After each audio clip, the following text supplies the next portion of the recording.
Executive Pietro, ওতাভিউ, এলিওনোরা, পিনো, আপনারা সবাই যারা আমাদের সহযোগিতা করেন। আমার বয়স 15 বছর এবং আমি বড় হয়ে একজন নার্স হতে চাই।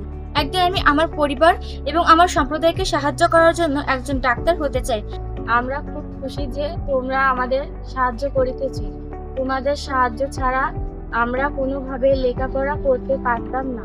Siete proprio con le nostre ragazze da lì, e loro stanno continuando i loro studi. Questo è molto importante, che qualcuno ci crede, e anche con la vostra fiducia queste ragazze, nostre ragazze da lì, che loro possono realizzare il loro sogno nella loro vita. E speriamo un giorno di vedervi e incontrare anche queste ragazze qua in Bangladesh. Grazie.